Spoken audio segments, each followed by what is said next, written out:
1971 के युद्ध में जब एक भारतीय मेजर ने खुखरी से अपना पैर काट डाला, वो शख्स बाद में मेजर जनरल बना। उस समय कार्डोजो मेजर की पोस्ट पर कार्यरत थे। सामने 8,000 पाकिस्तानी सैनिक और हम सिर्फ 350 सैनिक। हमारी जाबाजी रंग लाई और हमने पाकिस्तानियों को सरेंडर करने पर मजबूर कर दिया। मेजर कार्डोजो का एक पैर बिछाई गई पाकिस्तानी बारूदी सुरंग पर पड़ गया और पैर के चिथड़े उड़ गए। पैर से जबरदस्त खून बह रहा था। साथ के डॉक्टर ने कहा, युद्ध के दौरान उनके सारे यंत्र और दवाइयां नष्ट हो चुकी हैं। उनके पैर को काटने तक के लिए उनके पास सर्जिकल यंत्र तक नहीं है। मेजर कार्डोजो ने अपने सहायक से खुखरी मांगी। जब सहायक से मेजर ने जख्मी पैर काटने को कहा, तब उसने असमर्थता जताते हुए कहा कि सर, ये हमसे न हो पाएगा। तब मेजर कार्डोजो ने खुखरी अपने हाथ में ली और अपने हाथ से अपने पैर को काट डाला। आज भी बांग्लादेश की जमीन पर मेजर कार्डोजो का अंश गड़ा हुआ है। आप सलाम हिंदुस्तान देख रहे हैं। 1971 की बात है। पाकिस्तान के जनरल नियाजी और उनके सैनिकों ने उस समय के पूर्वी पाकिस्तान में, यानी कि आज के बांग्लादेश में, कहर मचा रखा था। 1971 के 7 दिसंबर का दिन था, जब अतग्राम की लड़ाई में पाकिस्तानी सैनिकों को शिकस्त देने के बाद 5 गोरखा राइफल की 4थी बटालियन के जवानों को 4 दिन की छुट्टी दी गई थी।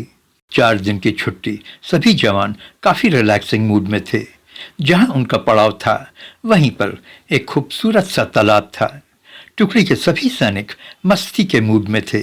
कुछ तालाब में नहा धो रहे थे तो कुछ तालाब में तैर रहे थे। तभी ब्रिगेड के मुख्यालय से कमांडिंग ऑफिसर लेफ्टिनेंट कर्नल हरोलीकर से फोन पर बात करते हैं। उनसे कहा जाता है कि गोरखा के इस टुकड़े को फौरन सिलहट कूच करना है और सिलहट पर अपना कब्जा करना है। जनरल सगत सिंह ने कहा कि ढाका की रक्षा के लिए पाकिस्तानी सेना के 202 इन्फेंट्री ब्रिगेड को सिलहट से हटा लिया गया है और ये अच्छा समय है सिलहट पर कब्जा करने का। जनरल का ऑर्डर था। न चाहते हुए भी लेफ्टिनेंट कर्नल हरोलीकर को अपनी टुकड़ी के साथ सिलहट जाना पड़ता है।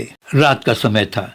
हेलीकॉप्टर्स वहां पहुंचते हैं और गोरखा रेजिमेंट के इस टुकड़ी को, जो गिनती के करीब 350 थे, उन सभी को सिलहट में उतारा जाता है। लेकिन जैसे ही पहला हेलीकॉप्टर वहां पहुंचता है, पाकिस्तानी सैनिक अल्लाह अकबर का नारा लगाते हुए हमला बोल देते हैं। हेलीकॉप्टर की आवाज़ ने शायद पाकिस्तानी सैनिकों को सजग कर दिया था। इस हेलीकॉप्टर में करीब 70 से 80 सैनिक रहे होंगे। जब हेलीकॉप्टर करीब 5 से 6 फीट जमीन से ऊपर ही था, तभी सभी सैनिक जमीन पर कूदने लगे। पाकिस्तानी सैनिकों ने फायरिंग शुरू कर दी, लेकिन अंधेरे का फायदा लेकर भारतीय सैनिकों ने अपनी पोजीशन ली। अब तक सारे गोरखा सैनिक जमीन पर चुपचाप पट लेट चुके थे। जब पाकिस्तानी सैनिक सिर्फ 40 गज की दूरी पर रह गए, तब जय काली माँ अयो गोरखाली का नारा लगाते हुए गोरखा पाकिस्तानी सैनिकों पर टूट पड़े, जिसकी वजह से पाकिस्तानी सैनिक बैकफुट पर आ गए। ये पाकिस्तानी सैनिक आ कहाँ से गए? दरअसल जनरल सगत सिंह को गलत सूचना मिली थी कि 202 पाकिस्तानी ब्रिगेड को सिलहट से ढाका जाने के लिए कहा गया है, लेकिन वास्तव में 313 ब्रिगेड को ढाका जाने के लिए कहा गया था, जो गलती से ढाका न पहुंच करके सिलहट पहुंच गए। अब सिलहट में 8,000 पाकिस्तानी सैनिक थे। अब जहां उम्मीद की जा रही थी कि सिलहट में सिर्फ 200 से 250 पाकिस्तानी सैनिक होंगे, वहां पर अब 2 ब्रिगेड सैनिक थे, यानी करीब 8,000 पाकिस्तानी सैनिक और भारतीय सैनिक मुट्ठी भर। ऐसे में भारतीय सैनिकों की क्या हालत थी, बयान नहीं किया जा सकता। कहा जाता है कि किस्मत अगर साथ हो तो गधा भी पहलवान हो जाता है। उसी समय गलती से बीबीसी के एक युद्ध संवाददाता ने अपने रेडियो बुलेटिन में बताया कि सिलहट में भारत ने अपनी ब्रिगेड उतार दी है। इत्तेफाक से उस समय सिलहट में भारतीय हेलीकॉप्टर्स भारतीय सैनिक उतार भी रहे थे, लेकिन गिनती के सिर्फ 350 के करीब, ब्रिगेड नहीं। तभी भारतीय कमांडिंग ऑफिसर को वहां पर एक ऊंचा टीला दिखलाई दिया। उन्होंने सैनिकों से उस टीले को अपने कब्जे में लेने के लिए कहा। उन्होंने कहा कि उस टीले की ऊंचाई से पूरी स्थिति का जायजा लेने में आसानी होगी। मजे की बात यह है कि लगभग तभी पाकिस्तानी सैनिक भी वहां पहुंच गए।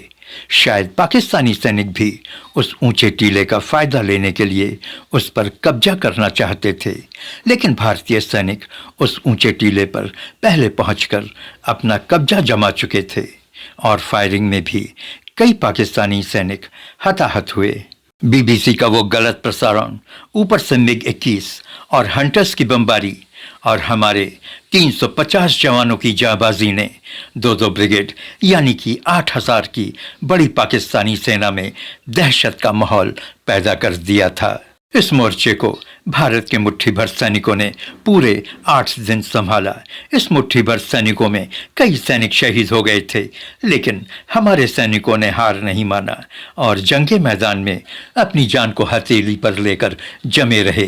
15 दिसंबर 1971 की सुबह 9 बजे भारत के सेना अध्यक्ष मानेक शॉ ने रेडियो पर अनाउंस किया कि पाकिस्तानी सैनिक सिलहट में सरेंडर करना चाहती है और तभी 2 पाकिस्तानी ऑफिसर्स सफ़ेद झंडों के साथ दिखे। लेकिन होनी को कौन टाल सकता था। उन्हीं दौरान मेजर कार्डोजो का एक पैर पाकिस्तानियों द्वारा बिछाई गई बारूदी सुरंग पर पड़ गया और उस पैर के चिथड़े उड़ गए। कार्डोजो ने वहां मौजूद डॉक्टर से थोड़ी मॉर्फिन मांगी, लेकिन डॉक्टर ने कहा कि इस युद्ध के दौरान गोलाबारी में उनकी सारी दवाइयां और सर्जरी के सारे यंत्र नष्ट हो चुके हैं। उनके पैर काटने के लिए भी कोई सर्जिकल इक्विपमेंट नहीं है। मेजर कार्डोजो ने अपने सहायक से कहा कि वो अपनी खुखली से ही उनके पैर काट दे, लेकिन सहायक ने ऐसा करने में अपनी असमर्थता जाहिर की। कार्डोजो तो कार्डोजो थे। कोई मेडिकल एड न मिलने पर अपने कमर पर लटकी खुखरी को खींचा और काट डाला अपना पैर और अपने कटे हुए पैर को वहीं पास की जमीन में गड़वा दिया। गिनती के भारतीय सैनिकों की जांबाजी के आगे 8000 पाकिस्तानियों की बड़ी फौज ने 16 दिसंबर 1971 को सरेंडर कर दिया था।